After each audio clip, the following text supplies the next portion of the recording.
Ниса сүресі. Рахман. Әрі аса рахымды Алланың атымен бастаймын. Уа адамдар, бәріңді бір жаннан, бір кісіден жаратқан, һәм одан жұбын жаратып, ол екеуінен көптеген ерлер мен әйелдерді өрбітіп, жер бетіне таратқан Раббыларыңа қарсы келуден сақтаныңдар. Алла үшін деп, атын атап, бір-біріңе өтініш айтысқан Аллаға қарсы келіп, асы болудан һәм туыстық байланысты үзуден, яғни ата-ана мен туған туыстың ақысын аяқасты етуден сақтаныңдар. Шүбәсіз, Алла сендерді әрдайым көріп, бақылап тұрушы. Сондай-ақ, балиғат шағына жеткен жетімдердің мал-мүлкін өздеріне толық қайтарып беріңдер. Олардың дүниесінің жақсысын өз дүниелеріңнің жаманына айырбастамаңдар, һәм олардың мал-мүлкін өз мал-мүліктеріңе қосып алып жемеңдер. Шүбәсіз, бұлардың әрбірі үлкен күнә болып табылады. Қамқорлықтарыңа алған жетім қыздармен үйленген жағдайда, оларға әділ бола алмаудан қорықсаңдар, өздеріңе ұнаған әрі адал болған өзге әйелдердің екеуімен, үшеуімен, немесе төртеуімен үйленіп, отау құруларыңа болады. Егер бұл жағдайда да, әйелдеріңнің нәпақасын бөлуде, бәріне бірдей қарайтын әділ бола алмаудан қорықсаңдар, біреуін ғана немесе қолдарыңдағы күңдерді қанағат тұтыңдар. Әділдіктен ауытқып кетпеулеріңнің ең тиімді жолы міне осы. Үйленетін әйелдеріңе мәһрлерін, яғни қалыңдық сыйын шын көңілден тарту етіңдер. Егер олар шын көңілден сол мәһрдің бір бөлігін өздеріңе қайтып берсе, яғни оның бір бөлігін отбасының ішіп-жеміне жұмсаса, оны тәбетпен ішіп жеңдер, ас болсын. Алла тағала тіршіліктеріңнің тірегі еткен мал-пұлдарыңды мейлі өздеріңдікі, яки аманат болсын, ақыл есі толыспаған жандардың, кішкене балалардың, һәм мейлі ер болсын, әйел болсын, қаражатты үнемдеуді білмейтін ысырапқорлардың қолына ұстатпаңдар. Сол мал-пұлдан немесе оны айналымға салып содан түскен қаражаттан оларды ішіп-жеммен, киім-кешекпен қамтамасыз етіңдер. Сондай-ақ оларға жылы сөз айтып, орынды ақыл кеңес беріңдер. Жетімдерді үйленетін шағына жеткенге дейін жан-жақты бақылап, сынап бағыңдар. Егер олардың ақыл тұрғысынан толысқанына көздерің жетсе, мал-мүліктерін өздеріне тапсырыңдар. Есейгенде қайтарып алады екен деп, олардың мал-мүлкін оңды-солды шашып, талан-таражыға салмаңдар. Қамқоршылардың арасынан кімде-кім бай болса, жетімнің мал-мүлкіне тимесін. Ал қолы қысқа адам, жетімге көрсеткен қамқорлығының ақысы ретінде, оның мал-мүлкінен мұң-мұқтажын өтейтіндей ғана мөлшерде ішіп жесін. Оларға мал-мүліктерін қайтарып бергендеріңде, мұны куәгерлер арқылы куәландырыңдар. Жауапқа тартушы ретінде бір Алла жеткілікті. Ата-ана мен ет жақын туыстардан қалған мұрадан мирасқор ер адамдардың алар үлесі болғаны сияқты, ата-ана мен ет жақын туыстардан қалған мұра мейлі аз болсын, яки көп болсын, одан мирасқор әйелдердің де алар үлесі бар. Бұл Алланың өзі тағайындаған және мирасқорларға міндетті түрде берілуі керек болған енші. Мұра бөлісу кезінде қастарыңда мұрагерлерге жатпайтын туыстар, жетімдер, пақыр міскіндер болса, мұрадан оларға да азын-аулақ беріңдер, һәм оларға жылы-жылы сөз айтып, көңілдерін аулаңдар. Адамдар арттарына өз күнін өзі көре алмайтын, шиттей жас балаларын қалдырып кетуге мәжбүр болған жағдайда, қанаты қайырылған балалары үшін қалай қорқып, қам жейтін болса, қамқорлықтарындағы жетімдердің ақысын жеуден де дәл солай қорықсын. Сондай-ақ олар бұл мәселеде Аллаға қарсы келіп, қаһарына ұшыраудан сақтансын, және мұра бөліскенде әрі жетімдермен қарым-қатынас жасағанда әрдайым жақсы һәм дұрыс сөз айтсын. Жетімдердің мал-мүлкін жеп, оларға қиянат жасайтындар, Расында, қарындарын тек отқа толтыруда. Олар көп ұзамай-ақ дүниенің отына мүлдем ұқсамайтын һәм қуатын бір Алладан басқа ешкім білмейтін жалын атқан отқа түсіп, әбден шыжғырлатын болады. Балаларыңа мұра қалдырғанда әділдіктен ауытқымауларың үшін Алла тағала сендерге мынаны бұйырады. Ер балаға 2 қыз баланың сыбағасындай үлес беріледі. Егер барлығы қыз бала болса, һәм саны жағынан 2 немесе одан көп болса, онда оларға мирастың 3-тен 2 бөлігі тиеді. Ал жалғыз қыз болса, оған мирастың тең жарымы тиеді. Марқұмның артында бала қалса, онда артында қалған ата-анасының әрқайсысына мирастың 6-дан 1 бөлігі тиеді. Егер баласы болмай, дүние мүлкіне артында қалған ата-анасы ғана мұрагерлік етсе, анасына 3-тен 1 тиеді. Ал туған бауырлары болса, анасына 6-дан 1 бөлігі ғана тиеді. Мұндай бөліс марқұмның өсиеті орындалып, қарыздары толық өтелгеннен кейін жүзеге асады.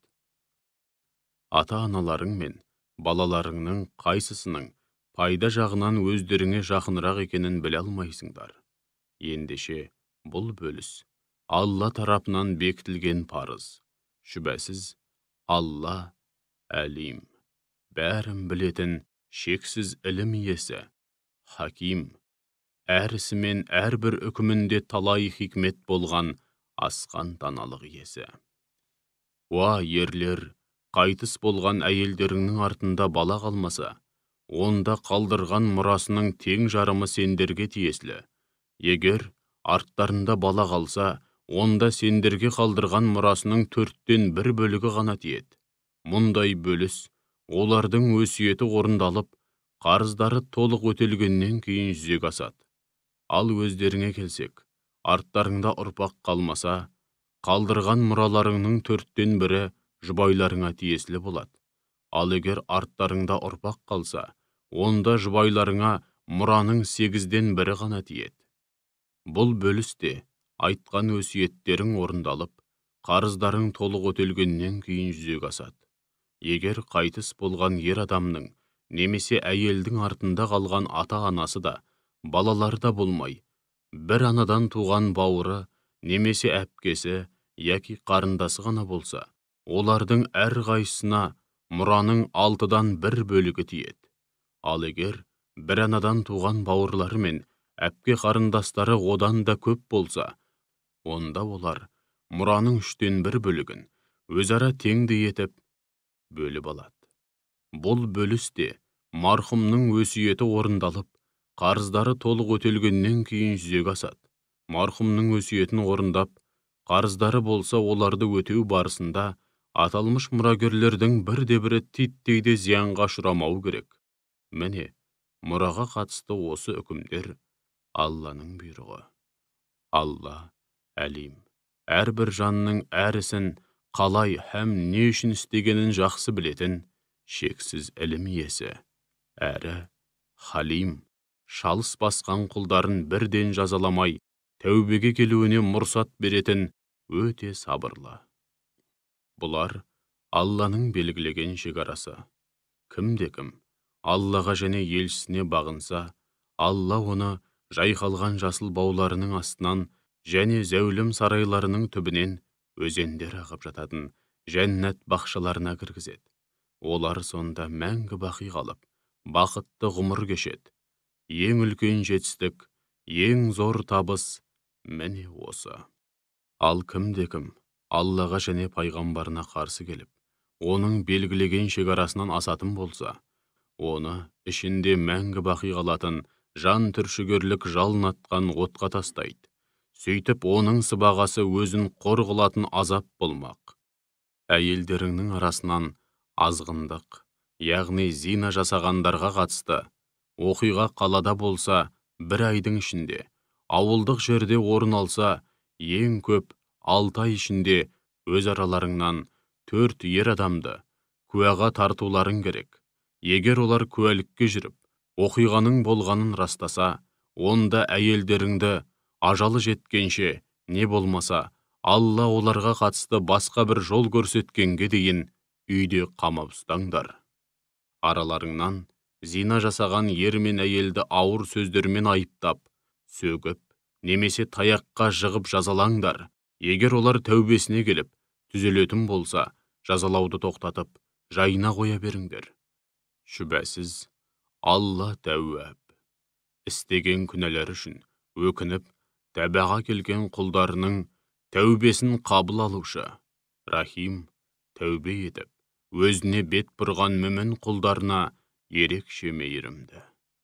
Әйтсе де, Алла қабыл алуды уәде еткен тәубе, жамандықты бір сәт нәпсіге еріп білместікпен істегеннен кейін, оның күнә екенін білген бойда, дереу тәубе етіп, Аллаға бет бұрғандардың тәубесі. Міне солардың тәубесін Алла міндетті түрде қабыл алады. Алла әлим, құлдарының ниетін, қай істі не үшін істегенін жақсы білетін, шексіз ілім иесі, хаким. Әр ісі мен әрбір үкімінде талай хикмет жатқан асқан даналық иесі. Әйтпесе, күнәнің түр-түрін істеп жүріп, ажалы жетіп, жаны алқымына келгенде, мен енді тәубеме келдім дейтіндердің және кәпір күйінде өлгендердің тәубесі қабыл болмайды. Біз олар үшін жан төзгісіз азап дайындап қойдық.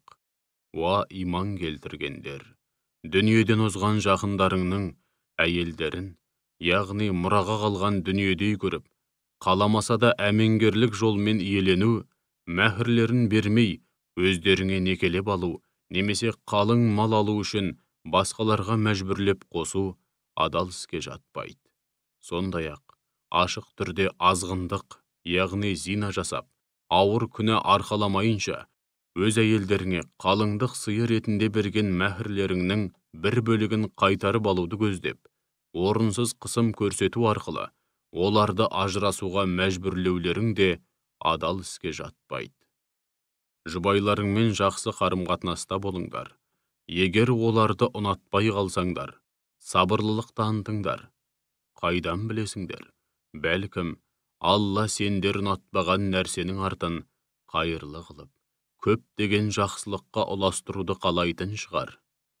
Егер әйелдеріңмен ажырасып, орнына басқа әйел алып, төсек жаңғыртуды қаласаңдар, ажырасқан әйелдеріңе кезінде үйіп төгіп мәһір берген болсаңдар да, одан еш нәрсе, бір сабақ жіп дағы алмаңдар. Әлде оны қайтарып алу үшін, әйелдеріңе зина жасады деп, жала жауып, көрер көзге күнә арқаламақсыңдар ма? Расында сендер, бір төсекте қосылып, бір-біріңмен соншалық жақындастыңдар, һәм некелескенде әйелдерің сендерден құқығын аяқасты етпеуге қатысты берік уәде алған еді.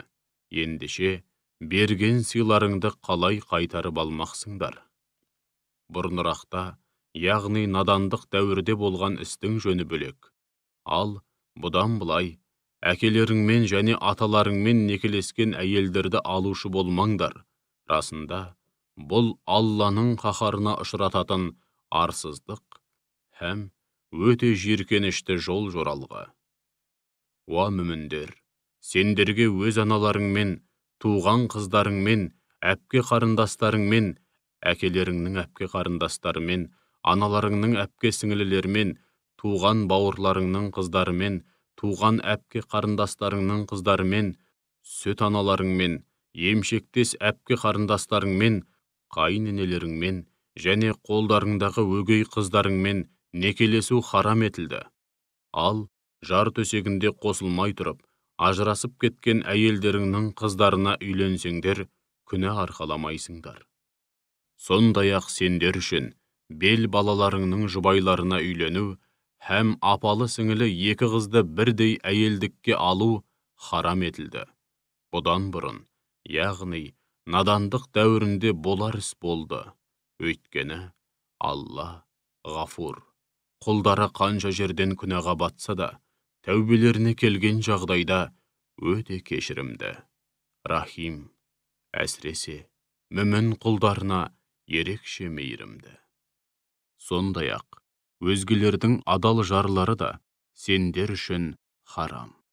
Алайда, соғыс жағдайында тұтқынға түсіп, күйеулерінен қол үзіп қалған күңдеріңнің жөні бөлек. Міне мұның бәрі сендерге парыз етілген Алланың үкімдері. Ал енді сендерге махрам болған аталмыш әйелдердің тысындағы әйелдерге нәпсіге бой алдырып, зина жасамау, ар тазалығын сақтау шартымен мал пұлдарыңнан мәһір беріп үйлену адал етілді. Ендеше аталмыш әйелдермен көңіл қосып, қызығын көргілерің келсе, ақыларын, яғни мәһірлерін, қалыңдық сыйларын беріңдер. Бұл сендер үшін парыз. Алайда мәһірді тағайындап қойғаннан кейін өзара келісе отырып, оның мөлшерін азайту немесе көбейту арқылы бір-біріңді разы етсеңдер, күнә арқаламайсыңдар. Шүбәсіз, Алла алим, бәрін білетін шексіз ілім иесі, хаким, әр ісімен, әрбір үкімінде талай хикмет жатқан асқан даналық иесі. Араларыңнан азат мүмін әйелдерді алуға дәулеті жетпегендер, иеліктеріңдегі мүмін күңдерге үйлене алады. Алла иман тұрғысынан дәрежелеріңді жақсы білет, және сендерді имандарыңа қарап бағалайды. Уа мүміндер, мейлі азат, мейлі құл болыңдар, бәріңде адам баласы, һәм бір үмбетсіңдер. Ендеше күң болса да, нәпсі құмарлыққа бой алдырып, ешкіммен ашына жай болмайтын адал, арлы әйелдермен қожайындарының алдынан өтіп, мәһірлерін ғұрыпқа сай беру арқылы некелесіңдер. Егер олар күйеуге шыққаннан кейін азғындыққа барып, біреумен зина жасаса, оларға азат әйелге кесілетін жазаның тең жарымы беріледі. Күңдерге үйлену үкімі араларыңдағы нәпсіге бой алдырып, зина жасап қоюдан қорыққандар үшін. Ал егер өздеріңе сенімді болып, сабырлылық танытсаңдар, бұл өздерің үшін әлде қайда қайырлы болмақ. Алла ғафур, құлдары қанша жерден ауыр күнәға батса да, тәубеге келген жағдайда өте кешірімді. Рахим, әсіресе мүмін құлдарына ерекше мейірімді. Алла сендерге адал мен арамды, жақсы мен жаманды ашық баяндауды, сендерді бұрынғы ізгі жандардың сара жолына салуды, һәм күнәларыңнан арылтып, тәубелеріңді қабыл етуді қалайды. Алла әлим, бәрін білетін шексіз ілім иесі, хаким, әр ісімен әрбір үкімінде талай хикмет болған асқан даналық иесі.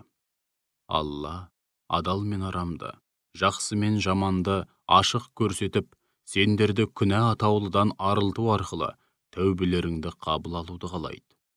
Ал нәпсіге еріп, әйел, шен-шекпен, атақ-абырой, мал дүние сынды нәпсі құмарлықтарының соңына түскендер болса, сендердің тура жолдан мүлдем тайып, құрдымға құлағандарыңды қалайды. Алла сендердің жүктеріңді, яғни сендер үшін дінді жеңілдеткісі келеді.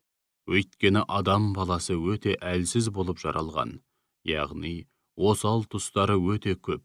Сондықтан ол Алланың қолдауынсыз нәпсіге, азғырушы шайтанға өз бетімен төтеп бере алмайды. Уа иман келтіргендер, бір-біріңнің мал дүниелеріңді арам жолмен жемеңдер. Ал өз ара келісіп, ризашылықпен жасаған сауда-саттықтың жөні бөлек. Сондай-ақ, бір-біріңді өлтірмеңдер. Шүбәсіз, Алла сендерге өте мейірімді. Кімде-кім осы айтылғандарды қасақана істеп, шектен шығып, өзіне һәм өзгелерге қиянат жасайтын болса, біз оны шыжғырып азаптау үшін қуатын Алладан өзге ешкім білмейтін алапат отқа тастаймыз. Бұл Аллаға бұйым емес. Уа мүміндер, тыйым салынған ауыр күнәлардан бойды аулақ ұстаңдар. Өзге күнә қателіктеріңді жасырып, кешеміз, һәм сендерді сый-құрметке толы керемет мекенге жайғастырамыз. Сондай-ақ, Алланың кейбіріңе басқаларға қарағанда молынан берген байлық, атақ-абырой, мансап, сұлулық сынды дүниелік нәрселерге аңсарларың аумасын. Біреудің несібесіне қызығамын деп, күншілдік дертіне шалдығып, Алланың жазғанына қарсы келіп жүрмеңдер. Егер адамдардың істеген ісіне, еткен еңбегіне қарай алар сыбағасы, сауабы мен күнәсі болғанындай, әйелдердің де істеген ісіне, еткен еңбегіне қарай алар сыбағасы, сауабы мен күнәсі бар. Ендеше, не тілесеңдер де, тиісінше дұға әрі адал еңбек етіп, Алланың шексіз шарапатын тілеңдер. Шүбәсіз, Алла бәрін біледі, һәм әрісін біліп істейді. Ата-ана мен өзге де жақын туыстар дүние салғаннан кейін, артында қалған мұраға иелік ететін мұрагерлер тағайындадық. Сондай-ақ, исламнан бұрын мұрагерлік мәселесінде ант беріп өзара серт байласып, өздеріңе мұрагер қылған адамдардың да тиісті сыбағасын беріңдер. Шүбәсіз, Алла барлық нәрсеге, соның ішінде барлық істеріңе әрі берген серттеріңе куә болушы. Әйелді нәпақамен қамтамасыз ету, қорғау және тәрбиелеу ер адамның міндеті болғандықтан, нағыз ерлер әйелдерге басшы һәм қорған. Мұның себебі, Алланың кей адамдарды кейбіреуінен басқару, қорған, қамқор болу сынды мәселелерде артық, әрі қабілетті етіп жаратқандығы, сондай-ақ, ер адамдардың әйелдеріне мәһір беру һәм отбасының нәпақасын табу сынды қаржы қаражат жауапкершілігін арқалағандығы, ал ізгі әйелдер Аллаға толық мойын сұнатын және ерлерінің алдындағы міндеттерін қалтқысыз орындайтын, сондай-ақ Алла олардың құқығын қалай қорғаған болса, олар да дәл солай ерлері қастарында болмаған кезде де, ерлерінің құқын аяқасты етпей, ар-ұяттарын, отбасылық сырларды, отбасына тән абырой мен ерлері тапқан мал дүниені лайықты түрде сақтай білетін жандар. Әйелдеріңнің қыңырлыққа басып, бағынбай кетуінен қорықсаңдар, оларға алдымен насихат айтыңдар. Айтылған насихаттан нәтиже шықпаса, олардан бөлек жатыңдар. Сонда да қыңырлығын қоймаса, бір жеріне зақым келтіріп алмай, ақырындап ұрыңдар. Егер түзеліп мойын сұнса, оларға жамандық жасаудың жолын іздемеңдер, әрі не болса соны желеу етіп, оларды ренжітпеңдер. Біліп қойыңдар, Алла Әли, бәрінен биік, кәбир, асқақ һәм ұлы. Ал егер ерлі зайыптылардың ажырасып кетуінен қорықсаңдар, ер адамның өз жұртынан бір әділ төреші, сондай-ақ әйелдің төркінінен де бір әділ төреші тағайындаңдар. Бұл екеуінің ниеті оларды жарастыру болса, сөзсіз Алла тағала оларды қайта табыстырады. Шүбәсіз, Алла Әлим, бәрін білетін шексіз ілім иесі, Хабир, барлық нәрседен толық хабардар болушы. Бір Аллаға құлшылық жасап, оған еш нәрсені серік етіп қоспаңдар, ата-аналарыңа жақсылық жасаңдар. Сондай-ақ жақын туыстарыңа, жетімдерге, кедей-кепшікке, жақын көршілеріңе, алыс көршілеріңе, сапарлас немесе жақын жолдастарыңа, елінен жырақта жүрген мұқтаж жолаушыларға және қоластыларыңдағы құлдарың мен күңдеріңе жақсылық жасаңдар. Шүбәсіз, өзін әлде қандай көретін мақтаншақты Алла жақсы көрмейді. Өздері сараңдық қылып, һәм өзгелерге де сараңдықты бұйыратындар, сондай-ақ Алланың өздеріне шексіз шарапатымен берген мал дүние және білім сынды нығметтерін жасыратындар бар ғой. Сондай-ақ Алланың өздеріне шексіз шарапатымен берген мал дүние және білім сынды нығметтерін жасыратындар бар ғой. Міне, біз ондай кәпірлер үшін қор қылатын азап әзірледік. Мал мүлкін ел жұртқа көз қылып көрсету үшін риямен жұмсайтын және Аллаға һәм ақирет күніне иланбайтындарды да Алла жақсы көрмейді, һәм олар үшін де қорқынышты азап әзірленеді. Кім-де-кім шайтанды жақын жолдас тұтса, ол қандай жаман жолдас десеңші. Егер олар Аллаға һәм ақирет күніне иман келтірсе, сондай-ақ Алланың өздеріне берген ризық несібесінен ізгі жолда ешкімге көз қылмай, риясыз жұмсаса, одан қандай зиян шегереді? Алла оларды өте жақсы біледі. Шүбәсіз, Алла ешкімге мысқалдайда қиянат жасамайды. Қиянат жасау бұлай тұрсын. Шын көңілден жасалған бір ғана жақсылықтың өзін сауап тұрғысынан еселеп көбейтеді де, соны істеген құлын өз тарапынан үлкен сый сияпатқа бөлейді.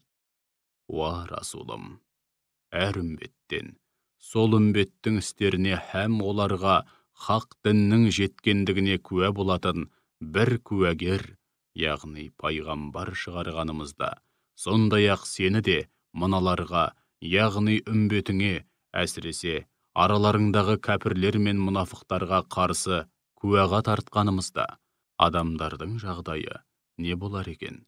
Сол күні өмір бойы күпірлікте қасарысып, ақырында кәпір болып өлген, әрі Алла елшісіне қарсы шыққандар, істеген бүкіл күнәларымен бірге құрып, жермен жексен болуды қалайды. Алайда олар хақ дінге, пайғамбарға қарсы айтқан бірде-бір сөзін де, істеген бірде-бір әрекетін де Алладан жасыра алмайды. Уа иман келтіргендер, мас, немесе ұйқылы ояу кездеріңде өздеріңнің не айтып тұрғандарыңды білетіндей естеріңді жиғанға дейін намазға жақындамаңдар. Сондай-ақ, жолаушылықты есепке алмағанда, бой дәреттерің бұзылғанда, толық жуынғанға дейін намазға жақындамаңдар. Ал егер науқас, немесе жолаушы болсаңдар, яки үлкен дәретке отырып келгеннен, не болмаса әйелмен төсек қатынасына түскеннен кейін жуынатын су таба алмасаңдар, таза жерге таяммум соғып, яғни алақандарыңды таза топыраққа соғып, сонымен беттеріңді және қолдарыңды сипаңдар. Шүбәсіз, Алла афу, құлдарына әрдайым кеңшілік әрі жеңілдік жасаушы, һәм ғафур, құлдары қанша жерден ауыр күнәға батса да, тәубелеріне келген жағдайда өте кешірімді. Кітаптан өздеріне жеткілікті үлес тигендерді, яғни иләһи кітапты оқу арқылы хақ іліммен сусындап, біраз нәрседен хабардар болғандарды көрдің бе? Әрдайым тура жолды бұлай қойып, адасушылықты сатып алып жүргендері жетпегендей, сендердің де тура жолдан тайып, адасқандарыңды қалайды. Алла дұшпандарыңды өте жақсы біледі. Ендеше сендерге жанашыр, қамқор дос, әрі медеткер ретінде бір Алла жеткілікті.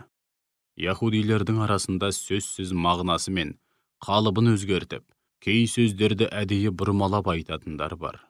Олар естідік, әрі мойынсұндық деп айтатын жерде естідік, және бағынудан бас тарттық, бізге құлақ асыңыз деп айтқан сияқтанып, бізді тыңда, сөз тыңдамағыр, және бізге де көңіл бөлесің бе, немесе әй біздің бақташы, бізге бас көз бол деген мағынаны да білдіретін екі ұшты сөзді қолданып, іштерінен екінші мағынаны меңзеп, рағина деп айтады.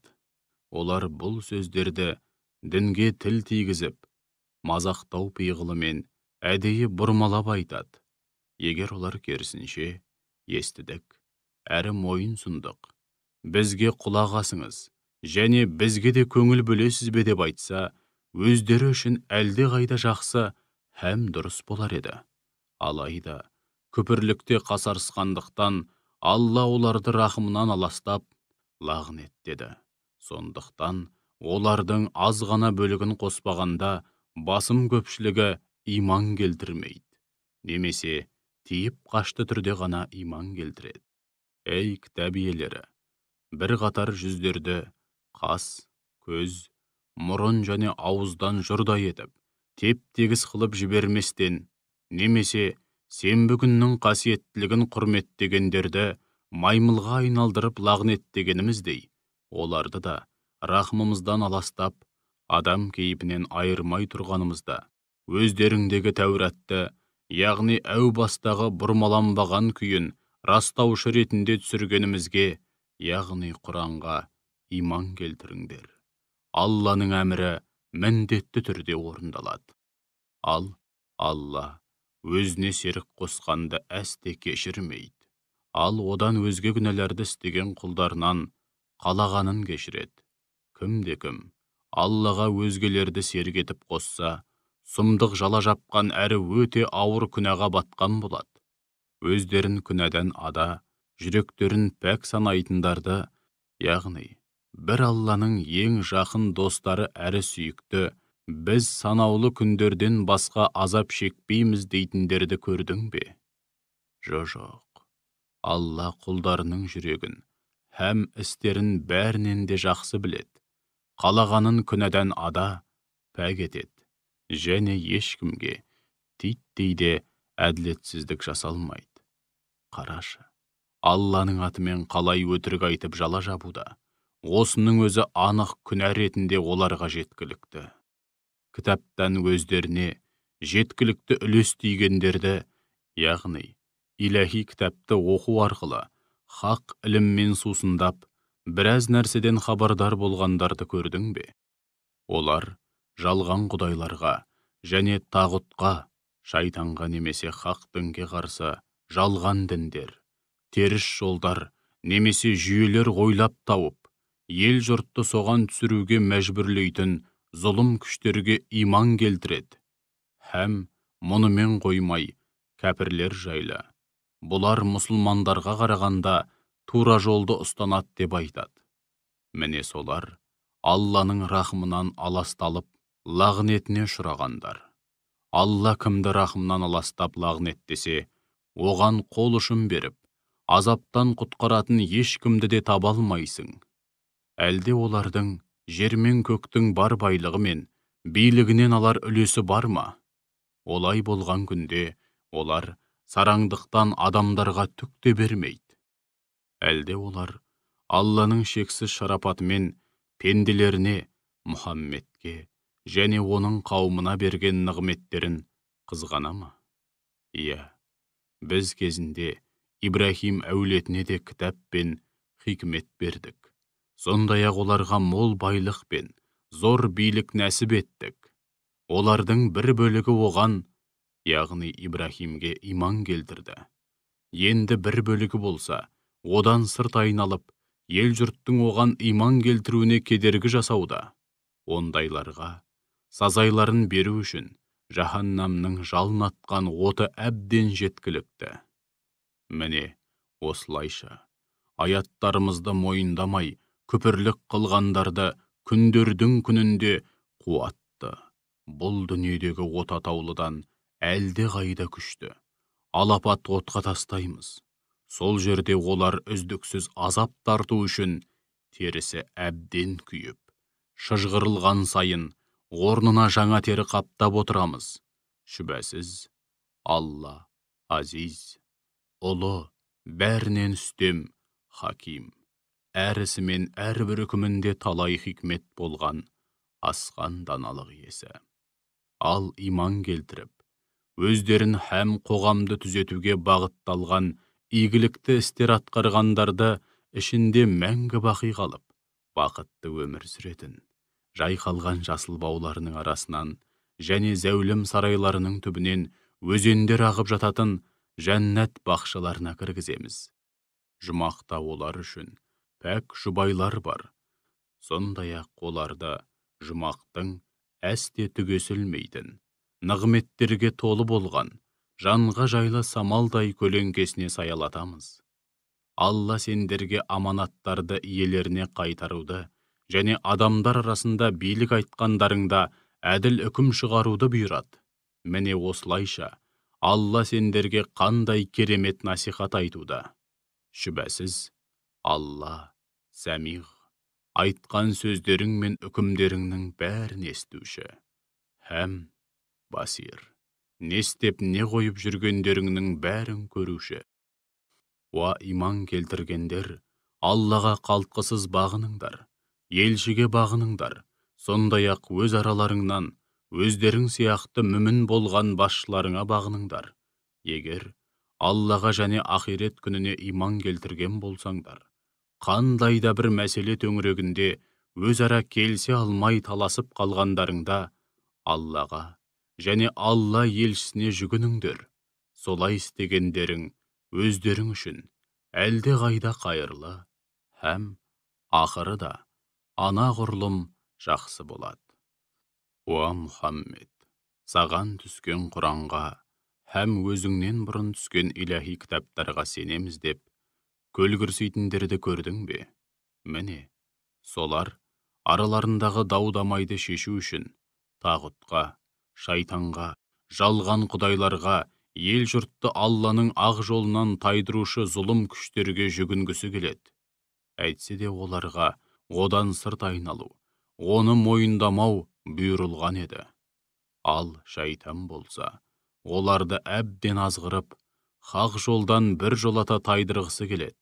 Егер оларға «Қане келіңдер, Алла түсірген Құранның және Алла елшісінің билігіне жүгініңдер» делінсе, ол екіжүзділердің өзіңнен одан сайын безінгенін көресің. Ал егер Құранға да өзіңе де жүгінбей өз бетінше әрекет етіп, соңынан өз қолдарымен істеген күнә қателіктерінің жазасы ретінде бастарына қандай да бір бәле келсе, қалай ғана дәті барып түк болмағандай алдыңа келіп, Алланың атымен ант ішіп, расында біз тек жақсылық жасауды һәм адамдарды жарастырып, табыстыруды қалаған едік деп айтады. Алла олардың жүрегінде, көкірегінде не бар екенін жақсы біледі. Ендеше олардың жағымсыз қылықтарына көңіл аударма. Тек салихалы насихат айт. Һәм оларға қатты әсер ететін, өздерінің қандай екенін танытып, жетесіне жеткізетін әсерлі сөздер айт. Біз бір жерге пайғамбар жіберген болсақ, Алланың рұқсатымен оған бойұсынылсын, сөзіне құлақ асылсын деп қана жібердік. Егер олар күнәға бату арқылы өз-өздеріне қиянат жасаған кезде алдыңа келіп, Алладан кешірім тілесе, сондай-ақ Алла елшісі де олар үшін кешірім тілесе, олар Алланың тәуәп, тәубелерді қабыл етуші, әрі Рахим, өзіне бет бұрған құлдарына ерекше мейірімді екенін сөзсіз көрер еді. Жоқ, Раббыңның атымен ант етейін, олар өз араларында туындаған дау-дамайды оңтайлы шешу үшін сенің билігіңе жүгініп, әрі шығарған үкіміңе іштей де болса наразылық танытпастан, өзіңе толық бойсұнбайынша иман келтірмек емес. Егер оларға күнәларыңнан арылу үшін майданға аттанып, Алла жолында бастарыңды өлімге тігіңдер, немесе атамекендеріңді тастап шығыңдар, хақ жолында қоныс аударыңдар деп бұйыратын болсақ, олардың арасынан ат төбеліндей аз ғана адамнан басқасы мұны орындамас еді.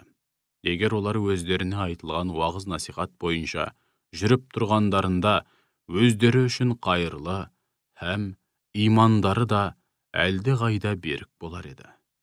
Біз де өз тарапымыздан оларды орасан зор сый-сияпатқа бөлер едік, һәм тура жолға салар едік.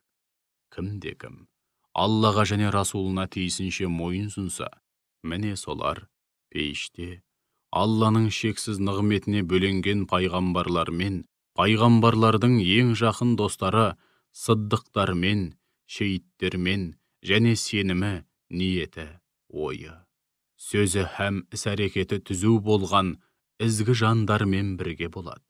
Бұлар қандай керемет жолдастар десеңші. Бұл Алланың шексіз шарапаты. Бұған кімнің лайық екенін, лайық болған жандардың қадір-қасиетін Алланың білгені әбден жеткілікті. Уа иман келтіргендер, дұшпанға қарсы сақтықтың барлық шараларын жасап, өте сақ болыңдар. Жорыққа, жағдайға қарай кішігірім жасақтарға бөлініп, немесе жаппай аттаныңдар. Араларыңда жорыққа шығуға мүлдем асықпайтындардың бары анық. Егер жорықта жүріп, бастарыңа қандай да бір жамандық келсе, ондай екіжүзділер Алла жарылқап олармен бірге болғаным қандай жақсы болды дейді. Ал егер сендерге Алланың шарапаты тиіп, жеңіске жетіп, олжаға кенелсеңдер, бұрын соңды араларыңда таңсық болмағандай, сендермен бірге өмір сүрмегендей, соның салдарынан сендермен бірге жорыққа шыға алмай қалғандай. Шіркін, мен де солармен бірге болып, жеңіске жетіп, мол олжаға кенелгенімде ғой деп аһ ұрады. Ендеше, дүниенің фәни тіршілігін қиып, ақиретті сатып алғандар, яғни дүниенің қу тіршілігін ақиреттің мәңгілік тіршілігіне айырбастағандар, дін үшін, ақиқат үшін, адамзат үшін, отан үшін, ел үшін, Алла жолында соғыссын. Кім Алла жолында соғысып, жау қолынан қаза тауып, шейіт болса, немесе жеңіске жетіп, ғази атанса, қалай болған күнде де біз оны ақиретте зор сый сияпатқа бөлейміз. Сендерге не көрінген? Жазықсыз жапа шегіп, уа Раббымыз, бізді халқы залым болған мына ауылдан алып шығып құтқара көр. Өз тарапыңнан бізге бір қамқоршы жібере көр. Сондай-ақ өз тарапыңнан бізге қол ұшын берер, медеткер жолдай көр деп жалбарынған қауқарсыз, шарасыз бір қауым ер, әйел һәм бала-шаға үшін Алла жолында неге соғыспайсыңдар? Иман келтіргендер. Алла жолында ақиқат һәм әділдік үшін соғысат, ал күпірлік қылғандар болса, тағуттың, шайтанның, жалған құдайлардың, ел жұртты Алланың ақ жолынан қақпайлап, тайдырушы зұлым күштердің жолында соғысады. Ендеше, шайтанның жақтастарымен соғысыңдар, біліп қойыңдар. Шайтанның айла шарасы расында тым әлсіз. Оларға, яғни, бейбіт күнде алақанға түкіріп, бізге соғысуға қашан рұқсат етіледі деп отырғандарға, соғыс отын тұтатпаңдар. Намазды кемеліне жеткізіп, үзбей, әрі уақытлы оқыңдар, зекетті толық беріңдер деген едік. Міне енді соларды көрдің бе? Оларға соғысу парыз етілгенде, бір бөлігі адамдардан, дұшпаннан, Алладан қорыққандай, тіпті одан да қатты қорқып, уа Раббымыз, бізге соғысты неліктен парыз қылдың? Оны сәл кешеуілдете тұрсаң болмас па еді дейді. Ендеше, ондайларға бұл дүниенің қызығы болмашы ғана. Ал ақиретке келсек, ол Аллаға тиісінше тағзым ететін, оған қарсы келіп, асы болудан барынша сақтанатын тақуа жандар үшін әлде қайда қайырлы болмақ. Онда сендерге мысқалдай да әділетсіздік жасалмайды. Әркім өзіне тиесілі сауабын, яки жазасын толық алады деп айт. Қай жерде болсаңдар да, тіпті ең берік қамалдардың ішінде болсаңдар да, немесе көктегі жұлдыздарға барып паналасаңдар да, өлім сендерге жетеді. Уа Мұхаммед, олар 200-ділер. Қандай да бір жақсылыққа кенелсе, бұл Алладан келді дейді. Ал бастарына қандай да бір жамандық келсе, бұл сенің кесіріңнен дейді. Оларға бәрі де бір Алладан деп айт. Бұл қауымға сөз ұқпайтындай не болған өзі? Уа адам баласы, саған нәсіп болған әрбір жақсылық Алладан, ал басыңа келген әрбір жамандық өзіңнен. Уа Расулым, біз сені адамдарға елші ретінде жібердік. Бұған куә ретінде бір Алла жеткілікті. Кім Алла елшісіне бағынса, шүбәсіз Аллаға бағынғаны. Ал кім бағынудан бас тартып, одан сырт айналса, уа Расулым, көңіліңе алма. Біз сені оларға төбелерінен төніп, әрдайым бақылап күзетіп тұратын қорушы етіп жіберген жоқпыз. 200-ділер сенің алдыңа келгенде, ләббәй, әміріңе құлдық дейді. Ал қасыңнан былай шыққаннан кейін, олардың бір тобы түнделетіп айтқан сөздеріне кереғар жоспарлар құрады. Алла олардың астыртын құрған жоспарларын жазып алуда. Сондықтан оларға, яғни олардың қандай қитұрқы қылығына көңіл аударма. Кінәлары мен арам ниеттерін беттеріне баспай-ақ қой. Оның орнына бір Аллаға арқа сүйеп тәуекел ет. Алла қамқоршы һәм сенімді өкіл ретінде саған жеткілікті. Олар Құранға терең ой жүгіртіп, оны лайықты түрде түсінуге тырыспай ма? Егер ол Алладан басқа біреуден келгенде, онда олар міндетті түрде оның ішінен талай қайшылықтар табар еді.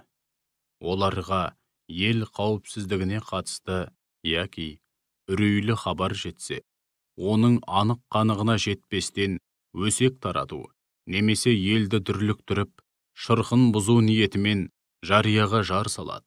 Егер олар оны алдымен Алла елшісіне, немесе араларындағы билік тізгінін ұстағандарға мәлімдесе, солардың арасындағы істің мән-жайын зерделеп, пайымдай алатындар, ол хабардың нені меңзейтінін бірден аңғарар еді. Егер Алланың сендерге деген шексіз шарапаты мен мейірімі болмағанда, басым көпшілігің шайтанға еріп кетер едіңдер. Ендеше, уа Мұхаммед, сен айрандай ұйыған ел ішіне лаң салып, елдің шырқын бұзатын бүлікшілдермен Алла жолында аянбай соғыс. Сен бұл мәселеде өзіңе ғана жауаптысың, сондықтан бұған енжар қарайтындарға көңіл аударма. Мүміндерді де Алла жолында бүлікшілермен соғысуға құлшындыр. Бәлкім Алла сол арқылы күпірлікте қасарысқандардың арынын басып, күшін әлсіретер. Алла тым күшті, жазасы да тым қатты. Кімде-кім бір жақсы іске дәнекер болса, сол жақсылықтың сауабынан оның да алар үлесі бар. Ал кім бір жаман іске дәнекер болса, оның да сол жамандықтан алар сыбағасы бар. Алла бәрін көріп, бақылауда. Һәм қалаған нәрсесін істей алатын шексіз құдірет иесі.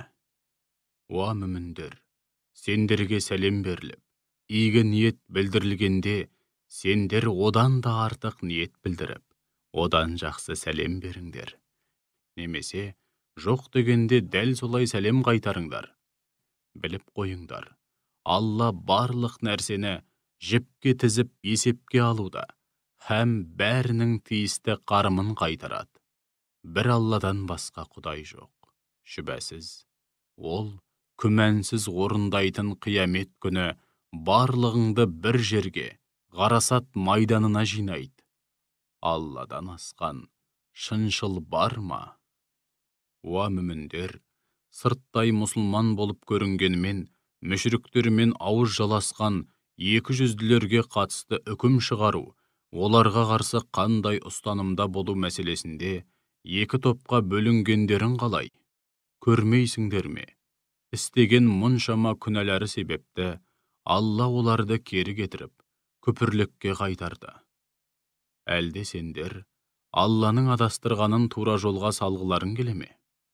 Алла қайсы бір құлын, яғни оның өзі тілеп алған, теріс жолға салып адастырса, сен оған әсте күпірліктен құтылатын жол тауып бере алмайсың. Олар өздері қалай күпірлік қылса, сендердің де дәл солай күпірлік қылып, өздерімен бірдей болғандарыңды қалайды. Ендеше олар Алла жолындағы ұлы көшке қосылып, қоныс аудармайынша, ешбірін дос тұтпаңдар. Егер олар Алла жолында хижрет етуден үзілді-кесілді бас тартса, һәм сендерден сырт айналып, кәпірлермен ауыз жаласып, аяқтарыңнан шалуды қоймаса, онда оларды қолға түсіріңдер, һәм қолдарыңа түскен жерде өлтіріңдер. Олардың ешбірін өздеріңе дос тұтпаңдар, көмекші етіп те алмаңдар. Тек өздеріңмен бейбіт келісімге келген қауымды, пана тұтқандардың немесе сендермен де өз қауымына қарсы да соғысқысы келмей, бейтараптықты ұстаған күйде алдарыңа келгендердің жөні бөлек. Алла қаласа, оларға батылдық беріп, сендерге қарсы айдап салар еді де, олар да сендермен соғысар еді. Ал егер олар сендерге соқтықпай, аулақ жүрсе, һәм бейбіт бітімге келуді ұсынса, онда Алла оларға қастандық жасауларыңа жол бермейді. Сондай-ақ, сендерден де, кәпір болған өз қауымынан да сақтануда, қара бастарының амандығын көксейтін тағы бір топты, яғни екі жүзділерді кездестірсеңдер, бұлар қай кезде де бүлік шығаруға сендерге қастандық жасауға шақырылса, соған еліріп, бірден кірісіп кетеді. Егер олар сендерден аулақ жүрмесе, бейбіт бітімге келмесе, әрі қолдарын сендерге қастық қылудан тыймаса, оларды қолға түсіріңдер, һәм қолдарыңа түсірген жерде көздерін жойыңдар. Міне, осылайша, өздеріңе жасаған қиянаттары мен опасыздықтары үшін сендерге оларға қарсы қатаң шара қолдануға нақты рұқсат әрі толық өкілеттік бердік. Алайда, естеріңде болсын, мүмін бауырын қателікпен, немесе абайсызда болмаса, қасақана өлтіруіне жол жоқ.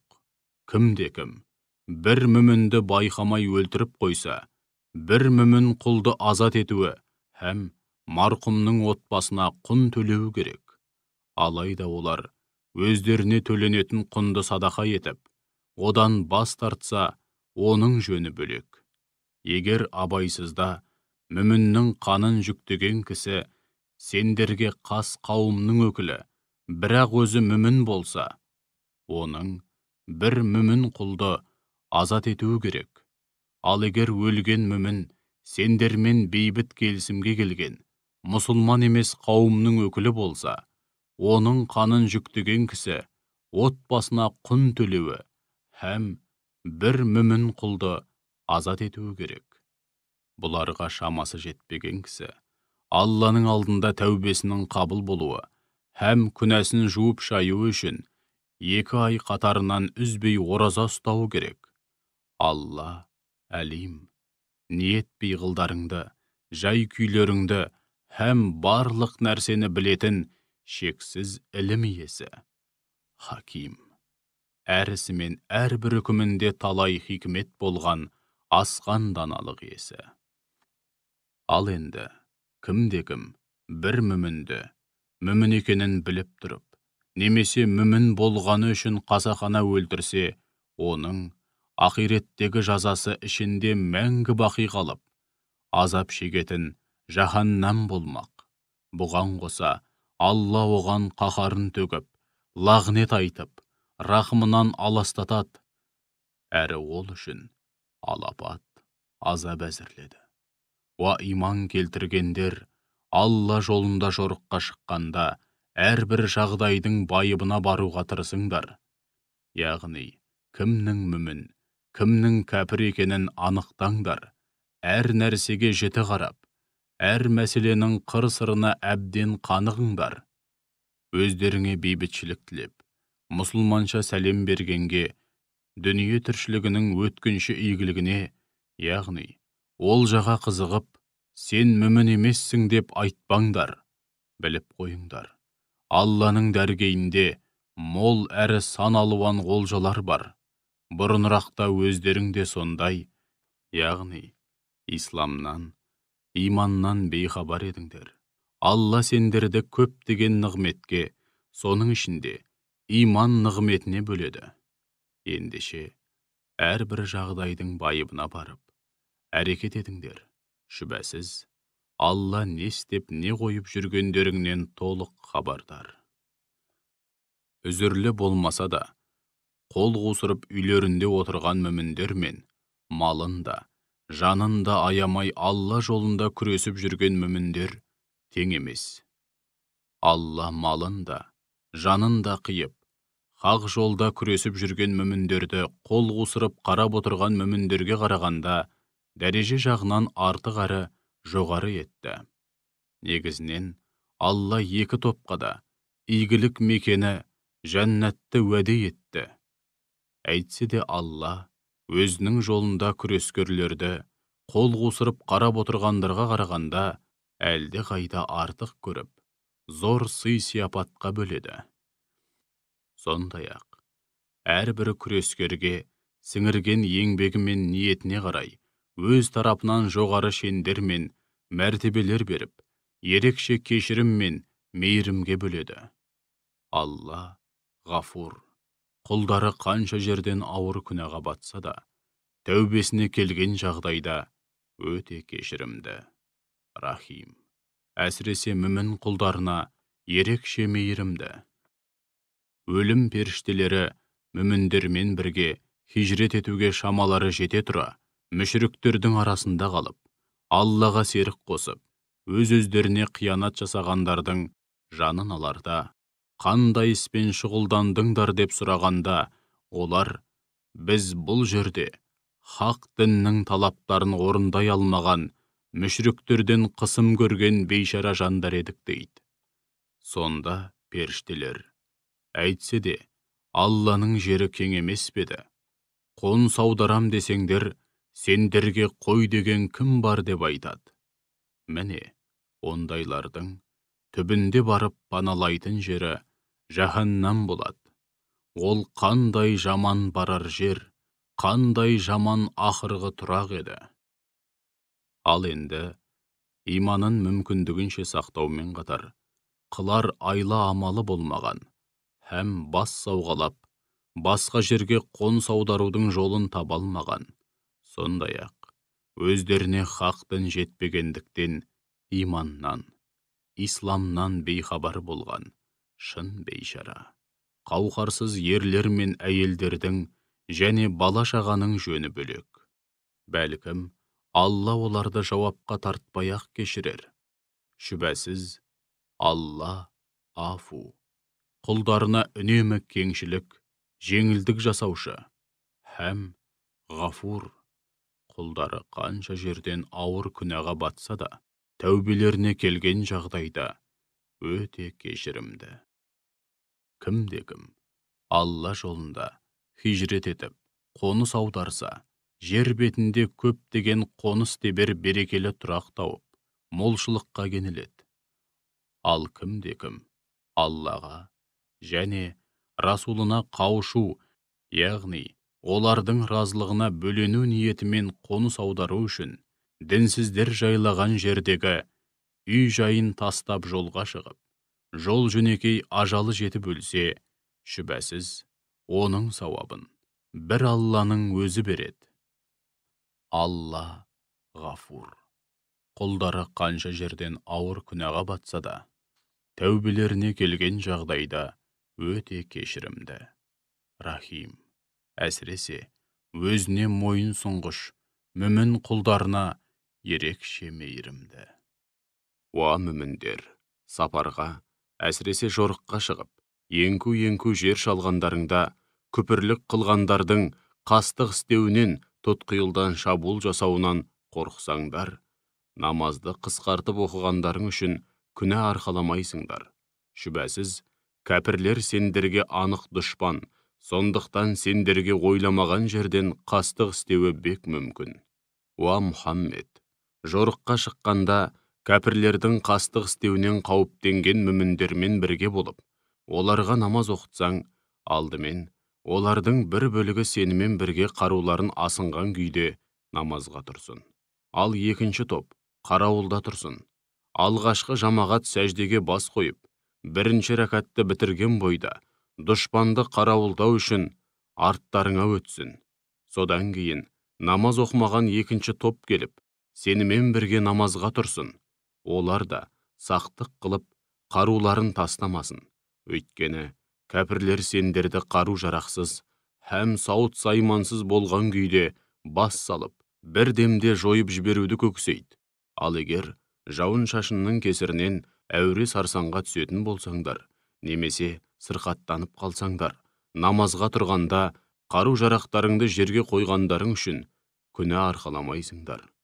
Сонда да сақ болыңдар.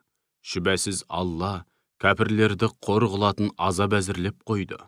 Намазды өтегеннен кейін түрегеп тұрып, отырып, немесе бір бүйірлеп жамбастап жатып, тіпті соғыс жағдайында болса да, Алланы еске алыңдар. Жорық тамамдалып, немесе үрейлерің сейіліп, қауіпсіз жағдайда болғандарыңда намазды кемеліне жеткізіп, үзбей, әрі уақытлы оқыңдар. Шүбәсіз, намаз мүміндерге белгілі уақыттарда, яғни әр намаз өз уақытында өтелсін деп парыз етілді. Өздеріңмен соғысып жатқан дұшпан қауымының ізіне түсіп, оларды тықсыруға келгенде бір сәтке де босаңсымаңдар. Егер сендер Дұшпанмен соғысқанда азап шегіп қиналсаңдар, олар да дәл өздеріңдей азап шегіп қиналады. Яғни олар да өздеріңдей ет пен сүйектен жаралған, олар да өледі, олар да жараланады, қиналады. Алайда сендер Алладан олар үміт етпейтін көптеген игіліктерді үміт етіп күтесіңдер. Сендердің артықшылықтарың сонда.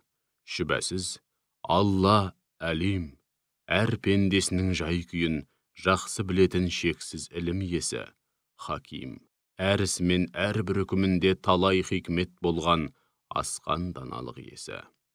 Уа Мұхаммед, біз саған осынау кітапты адамдар арасында Алланың өзіңе нұсқап көрсеткеніндей үкім жүргізіп, билік айтуың үшін титтейді күмәнға жол бермейтін ақиқаттың нақ өзі етіп түсірдік.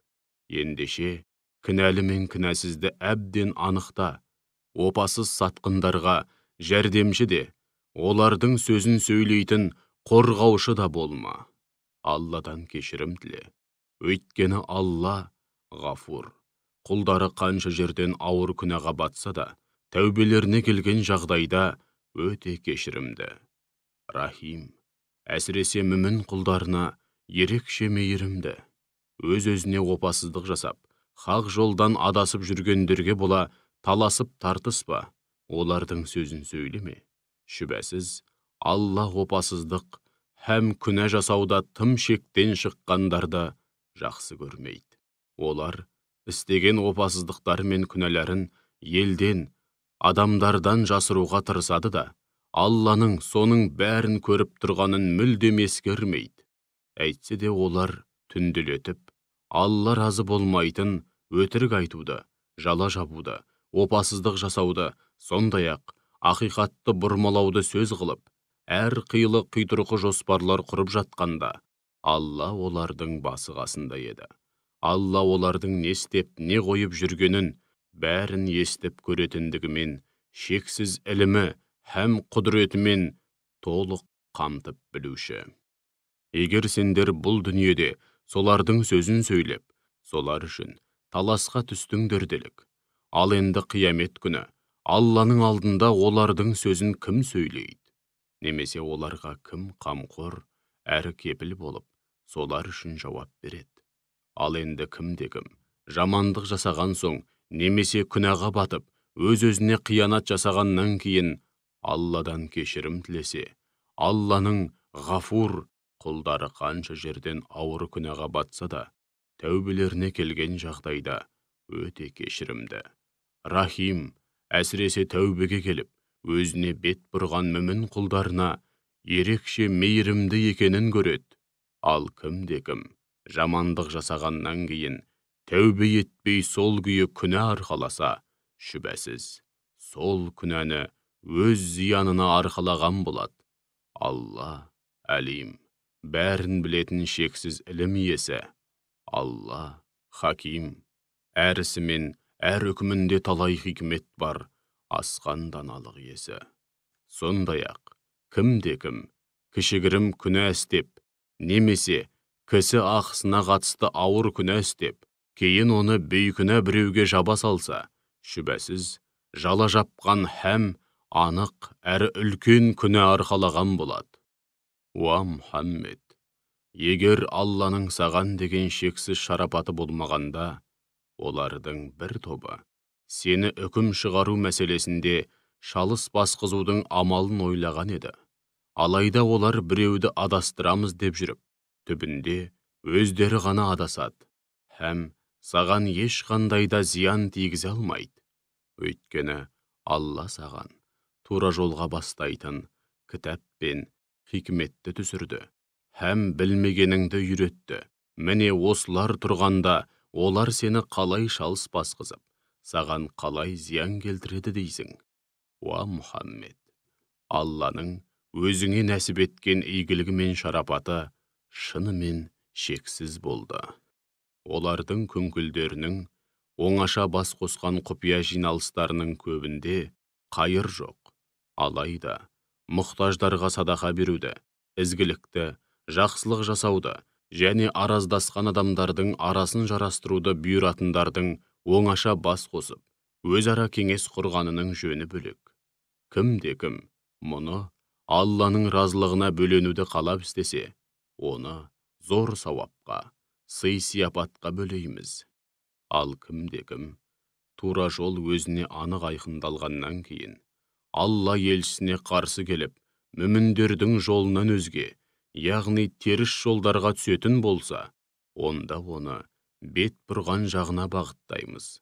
Өз қалауымен түскен теріс жолда сол күйі қалдырамыз. Һәм жаһаннамға тастаймыз. Ол қандай жаман ақырғы тұрақ.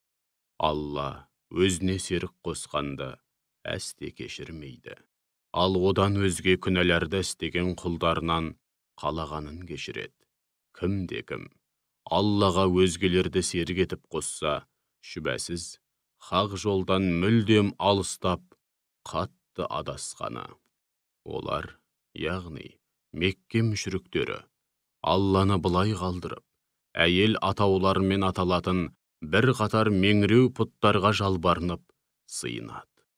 Сөйтіп олар көпірлікте қасарысқан шайтанға жалбарынып, сыйынған болады. Сол шайтанға Алланың лағнеті жаусын. Кезінде ол Аллаға: ант етемін, сенің құлдарыңнан өзіме тиесілі үлесімді алмай қоймаймын. Ант етемін, оларды тура жолдан тайдырамын, һәм оларды қол жетпеске ұмтылдырып, жеткізбейтін желік үмітпен алдаймын.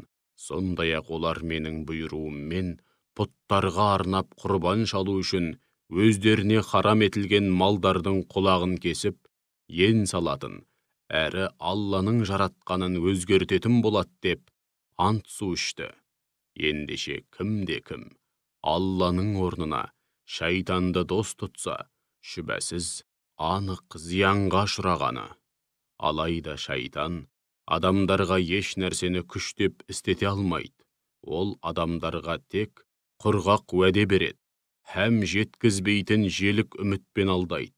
Шайтан оларды тек алдап соққаннан басқа қай бір жетіскен уәде береді дейсің. Міне сол шайтанның да, оған алданып, сағым қуған бейбақтардың да ақыр соңында барып, паналайтын жері жаһаннам. Әрі олар ол жерден құтылудың ешбір жолын да, амалын да таба алмайды. Ал иман келтіріп, игілікті істер істегендерді ішінде мәңгі қалып, бақытты өмір сүретін, жайқалған жасыл бауларының арасынан және зәулім сарайларының түбінен өзендер ағып жататын жәннат бақшаларына кіргіземіз. Бұл Алланың хақ уәдесі. Алладан асқан шыншыл бар ма? Алланың хақ уағдасы болған осынау жұмаққа кіру мәселесі сендер қиялдағандай, немесе кітап иелері қиялдағандай емес. Алланың алдында барлық адам һәм барлық қауым бірдей. Ақиқат біреу ғана. Кім жамандық жасаса, жазасын тартады. Әрі Алладан басқа өзін жазадан құтқаратын қамқор дос та, қол ұшын берер медеткер де таба алмайды. Мейлі ер, мейлі әйел болсын, кім кәміл мүмін ретінде Алла бұйырғандай түзу, пайдалы және өзін һәм қоғамды түзетуге бағытталған игілікті істер істесе, міне солар жұмаққа кіреді. Әрі мысқалдайда әділетсіздікке ұшырамайды. Игілікті істер істеп, жан тәнімен бір Аллаға тәслім болған және жалған сенімдерден арылып, пәк жүрек, таза ниетпен бір Аллаға ғана иман келтірген күйде, Ибрахимнің хақ дініне ерген адамның ұстанған дінінен артық дін бар ма? Алла Ибрахимді сырлас дос тұтқан еді. Күллі аспан әлеміндегі һәм жердегі барлық нәрсе бір Аллаға тиесілі. Алла шексіз ілімі һәм құдіретімен барлығын толық қамтушы. Уа Мұхаммед, олар сенен әйелдер жайлы пәтуа сұрайды. Былай деп айт: Олар жайлы пәтуәні Алла сендерге Құранда беруде. Сондай-ақ сендерге осынау кітапта мәһрін бермей-ақ, некелесіп алғыларың келген жетім әйелдерге, әлжуаз, бейшара балаларға және жетімдерге әділ болуларың керектігі жайлы үкімдерді қамтыған аяттар оқылуда. Естеріңде болсын. Кімге қандай жақсылық жасасаңдар, шүбәсіз Алла оны біледі. Егер қандайда бір әйел күйеуінің өзіне салқын қарап, жұбайлық міндеттерін лайықты түрде орындамауынан немесе өзінен сырт айналып кетуінен қорықса, онда бір амалын тауып, екеуі өзара келісімге келу арқылы жарасатын болса, яғни әйелі күйеуінің көңілін табу мақсатында алған мәһрінен яки өзіне тиесілі басқа да дүниеден күйеуіне тарту таралғы берсе, немесе басқа да жақсылықтар жасаса, мұны істеген әйел де, әйелінің бергенін алған ер адам да, екеуі де күнә арқаламайды. Өзара келісімге келіп жарасу қайырлы іс. Задында нәпсі атаулының бәрі сараң һәм өзімшіл келеді. Ендеше, ер адамдар, егер өзімшілдікке салынбай, әрдайым Алланы көріп тұрғандай немесе оның өздеріңді үнемі бақылап, көріп тұратынын біліп, игілікті істер істеңдер. Әсіресе, әйелдеріңнің хақсын беру мәселесінде тақуалық танытсаңдар, біліп қойыңдар. Алла не істеп, не қойып жүргендеріңнен толық хабардар. Уа ер адамдар, қанша жерден тырысып бақсаңдар да, әсіресе жақсы көру, ұнату сынды, пенденің ырқына көнбейтін, жүректегі сезімдер тұрғысынан алғанда, әйелдеріңнің бәрін бірдей жақсы көріп, бәріне бірдей әділ бола алмайсыңдар. Ендеше, әйелдеріңнің біреуіне ғана көңіл бөліп, енді бірін, тірі жесір етіп, жіпсіз байлап, екі ортада қалдырмаңдар. Егер әйелдеріңмен әрдайым мәмілеге келіп, араларыңдағы келіспеушіліктерді әділ шешіп отырсаңдар, һәм әйелдеріңе әділетсіздік жасаудан барынша сақтанып, тақуалық жолын таңдасаңдар, шүбәсіз Алла ғафур. Құлдары қанша жерден ауыр күнәға батса да, тәубелеріне келген жағдайда өте кешірімді. Хаким, әсіресе мүмін құлдарына ерекше мейірімді. Ал егер ерлі зайыптылар жарасып өмір сүруге қанша тырысып баққанымен еш нәтиже шығара алмай, ақыры ажырасатын болса, онда екі жақта жалғыз қалып, таршылық көреміз деп уайым жемесін. Алла олардың екеуін де кеңшілігіне бөлеп жарылқайды, бір-біріне кіріптар етпейді. Алла уасиғ, өте кең, хаким, әр ісі мен әрбір үкімінде талай хикмет болған асқан даналық иесі. Күллі аспан әлеміндегі һәм жердегі барлық нәрсе бір Аллаға тиесілі. Расында, біз сендерден бұрын иләһи кітап алған кітап иелеріне де, сендерге де Аллаға қарсы келіп асы болудан барынша сақтанып, тақуалық аясында өмір сүріңдер деп бұйырған едік. Ал егер соған қарамастан, Алланы танымай көпірлік қылсаңдар, біліп қойыңдар. Күллі аспан әлеміндегі һәм жердегі барлық нәрсе шүбәсіз бір Аллаға тиесілі. Алла ғани, бар байлықтың иесі, еш нәрсеге, ешкімге әрі ешкімнің құлшылығына да, шүкіршілігіне де мұқтаж емес. Халид, бар мадақ пен мақтауға әбден лайық. Күллі аспан әлеміндегі һәм жердегі бар нәрсе бір Аллаға тиесілі. Алла өзіне арқа сүйеп, сенім артқан құлдарына қамқоршы һәм сенімді өкіл ретінде әбден жеткілікті. Уа адамзат, егер Алла қаласа, бәріңді ізім ғайым жоқ қылып, жер бетіне басқаларды әкелер еді. Бұған Алланың құдіреті толық жетеді. Кім-де-кім бұл дүниенің қызығы мен нығметін қаласа, біліп қойсын, бұл дүниенің де, ақыреттің де бар қызығы мен нығметі Алланың дәргейінде. Алла сәмиғ, бәрін естуші, басир, бәрін көруші, яғни құлдарының айтқан сөздері мен істеген істерінің бәрін естіп көріп тұрады. Уа иман келтіргендер, Алла разылығы үшін куәлікке жүргенде, тіпті өздеріңнің, ата-аналарыңның және туған туыстарыңның зиянына болса да, қарағылды қақ жарған әділ болыңдар. Біреуге жақтасып, немесе қарсы куәлік еткендеріңде, мейлі бай, мейлі кедей болсын, туралықтан таймаңдар. Өйткені, Алла байға да, кедейге де, сендерден әлде қайда жақын, яғни екеуінің де жай күйін сендерден анағұрлым жақсы білет. Сондықтан да, нәпсіге еріп, әділдіктен ауытқып кетпеңдер. Егер куәлікке тартылғандарыңда, тілдеріңді шайнап, мінгірлеп, дұрыс куәлік етпесеңдер, немесе куәлікке жүріп, шындықты айтудан бастарыңды ала қашатын болсаңдар, біліп қойыңдар, Алла сендердің не істеп, не қойып жүргендеріңнен толық хабардар. Уа иман келтіргендер, Аллаға, пайғамбарына, һәм пайғамбарына бірте-бірте түсірген кітапқа, сондай-ақ бұрын түсірген иләһи кітаптарға лайықты түрде иман келтіріңдер. Кім-кім Аллаға, періштелеріне, кітаптарына, пайғамбарларына және ақирет күніне иланбай күпірлік қылса, онда шүбәсіз хақ жолдан мүлдем алыстап, қатты адасқан болады.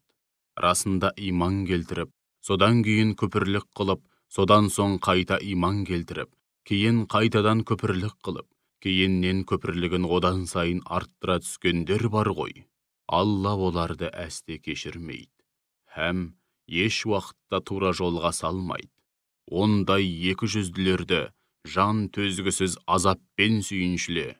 Олар мүміндерді былай қалдырып, кәпірлерді дос тұтады. Сонда олар кәпірлермен бірге болып, үстемдік пен ұлылыққа қол жеткіземіз дей ме? Шынтуайтында, бар үстемдік пен ұлылық бір Аллаға тиесілі. Алла сендерге кітапта мынадай үкім түсірген еді. Егер әлдекімдердің Алланың аяттарына сенбей, мазаққа айналдырып отырғанын естісеңдер, олар басқа әңгімеге көшпейінше қастарында отырмаңдар. Ал егер түк болмағандай отыра берсеңдер, демек сендер де солар сияқтысыңдар. Шүбәсіз, Алла екі жүзділер мен кәпірлердің бәрін жаһаннамға жинайды.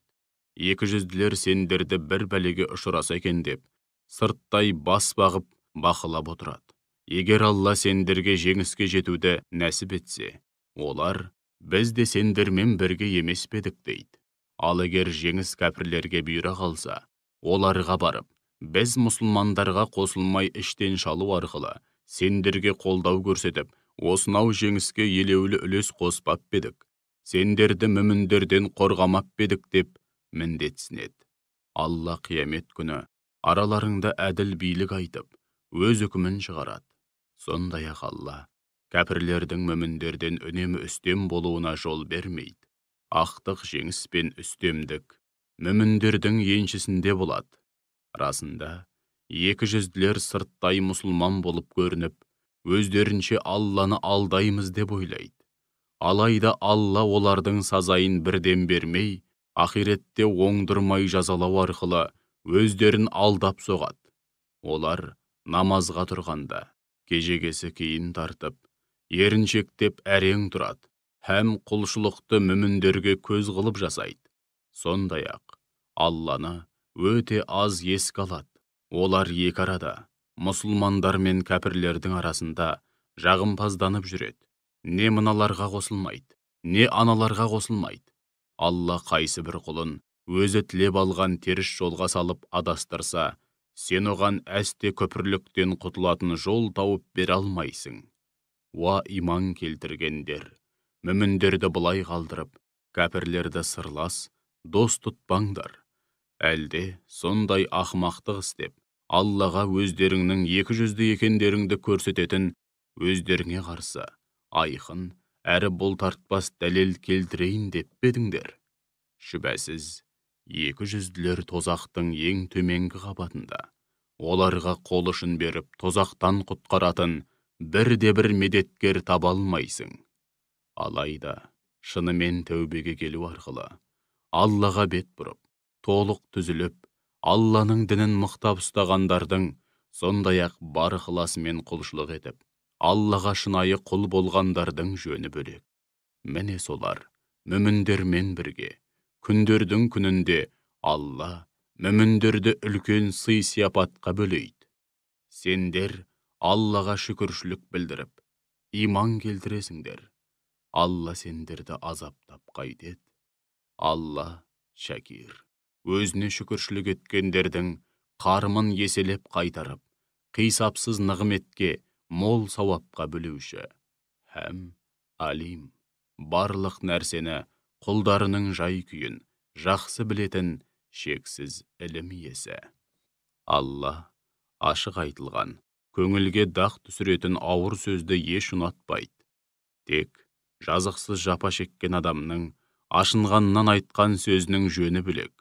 Алла сәмиғ, айтылған сөздің бәрін естуші.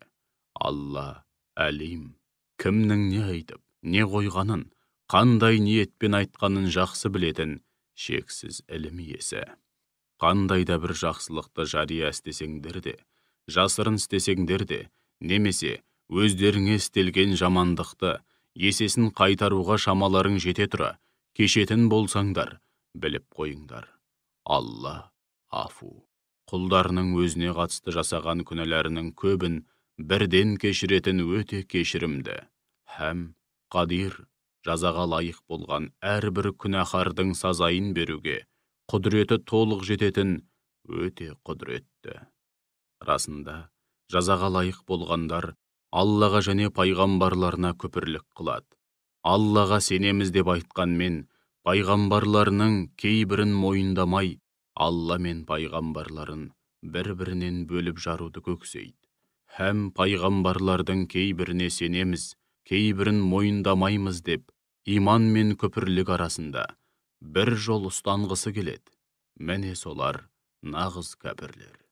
Біз кәпірлер үшін оларды қор қылатын азап әзірледік. Аллаға һәм пайғамбарларына иман келтіріп, оларды бір-бірінен бөліп жармай, бәріне бірдей иман келтіргендердің тиісті сый-сияпатын алдағы уақытта Алланың өзі береді. Алла ғафур, өте кешірімді, рахим, әсіресе мүмін құлдарына ерекше мейірімді. Уа Мұхаммед, кітап иелері сенен мұғжиза ретінде өздеріне көктен бір кітап түсіруді сұрайды. Олардың мұндай орынсыз тілектеріне таңырқама, өйткені олар кезінде Мұсадан одан да зорын сұрап, бізге Алланы ашық көрсет деген еді. Сонда осынау қиянаттары, күнәләрі себепті тас төбелерінен жай түскен еді. Олар мұнымен қоймай, өздеріне ақиқатты көрсететін айқын дәлелдер келгеніне һәм бір талай мұғжизалар көрсетілгеніне қарамастан, әшекей бұйымдарынан бұзаудың мүсінін жасап алып, соны тәңір тұтты. Алайда біз, соған қарамастан, тәубелерін қабыл етіп, олардың бұл қылықтарын да кештік. Сондай-ақ, Мұсаға Тәуратты түсіріп, анық дәлелмен үстемдік нәсіп еттік. Тәуратты мықтап ұстануға қатысты, олардан берік уағда алу үшін, Тур тауын түбімен қопарып алып, төбелеріне төндірген едік. Шөл далада босып, қаңғырып жүргендерінде, тұрақ тебетін құтты мекенге бағыттап, қаланың қақпасын кіргенде, сәждеге жығылған күйде, Алладан кешірім тілеп кіріңдер деп бұйырған едік. Сондай-ақ оларға сенбі күніне қатысты иләхи тыйымға немқұрайлы қарап шектен шықпаңдар дедік. Сөйтіп олардан осыған және басқа да маңызды мәселелерге қатысты жауапкершілігі тым ауыр, берік уәде алдық. Міне сондықтан бастарына не келсе де, соған алдымен өздері кінәлі. Берген уәделерінде тұрмағандықтан, Алланың аяттарын жоққа шығарып, күпірлік қылғандықтан, пайғамбарларды нақақтан нақақ өлтіргендіктен, және пайғамбарларына біздің жүрегіміз қаптаулы, яғни иманға, ақиқатқа жабық деп айтқандықтан, бәледен көз ашпауда. Шындығында, күпірлікте қасарысқандықтан, Алла олардың жүрегін мөрлеп тастаған. Сондықтан олардың бірең сараңы болмаса, басым көпшілігі иман келтірмейді. Сондай-ақ күпірлікте қасарысқандықтан және Мәриямға сұмдық жала жапқандықтан, һәм олардың Алланың елшісі Мәриям ұлы Иса Мәсіх жайлы біз оны өлтірдік деп мақтанғандықтан, Алла оларға қаһарын төгіп, жүректерін иман кірмейтіндей етіп мөрлеп тастады. Алайда олар оны өлтіре де алмады, айқышқа керіп асада алмады. Бірақ олардың көзіне солай көрінді. Негізінен өлтірілген басқа біреу еді. Расында, Иса жайлы таласып тартысқандардың да бұл мәселеде күмәндары жоқ емес. Олардың бұл мәселеде нақты білімі жоқ. Тек ой жорамалға сүйенеді. Анығында, олар оны өлтіре алмады. Алайда, Алла оны өз дәргейіне көтеріп әкетті. Шүбәсіз, Алла азиз, бәрінен үстем, һәм ұлы, хаким. Әр ісімен әрбір үкімінде талай хикмет болған асқан даналық иесі. Кітап иелерінің қайсы бірі болмасын, өлместен бұрын оған тиісінше иман келтіреді. Алайда бұл иманның оларға пайдасы болмайды. Өйткені Иса қиямет күні оларға қарсы куәлікке жүреді. Яһудилердің істеген зұлымдықтары һәм ел жұртты Алланың хақ жолынан қақпайлағандықтары себепті оларға бұрын адал болған бір қатар таза нығметтерді харам еттік. Сондай-ақ, өздеріне тыйым салынса да, өсім алғандықтары және елдің мал пұлын арам жолмен жегендіктері үшін де оларға кейбір нығметтерді харам еттік. Һәм олардың арасындағы кәпірлер үшін жан төзгісіз азап дайындап қойдық.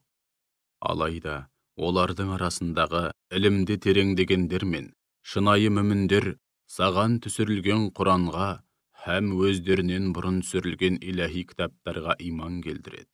Міне солар намазды кемеліне жеткізіп, үзбей, әрі уақытлы оқитындар. Зекетті толық беретіндер, сондай-ақ Аллаға һәм ақирет күніне сенетіндер. Міне соларды жақында үлкен сый сияпатқа бөлейміз. Біз Нұхқа һәм одан кейінгі пайғамбарларға уахи түсіргеніміздей, саған да уахи түсірдік. Сондай-ақ Ибрахимге, Исмайылға, Исқаққа, Яқубқа және оның ұрпақтарынан Яһуди тайпаларына жіберілген пайғамбарларға, Исаға, Аюбке, Юнусқа, Харунға және Сүлейменге де уахи түсірдік. Дәуітке де уахи түсіріп, Забурды бердік. Сондай-ақ бұдан бұрын өзіңе жай күйлерін баяндап берген пайғамбарларымызға уахи түсіргеніміздей, жай күйлерін саған баяндамаған басқа да көптеген пайғамбарларымызға да аян беріп, уахи түсірдік. Һәм Алла Мұсамен арнайы тілдесті. Осынау пайғамбарлардан кейін адамдардың Аллаға айтар уәжі болмас үшін барлық пайғамбарларды ізгі жандарды жұмақпен сүйіншілеуші және қасарыспа кәпірлерге ақиреттегі азаптың тым ауыр екенін айтатын ескертуші ретінде жібердік. Алла азиз, бәрінен үстем, ұлы, һәм хаким. Әр ісімен, әрбір үкімінде талай хикмет болған асқан даналық иесі. Уа Мұхаммед, адамдар сенсе де, сенбесе де, Алла саған түсіргендерінің хақ екендігіне өзі куә болады. Оны саған өзі ілім негізінде түсірді.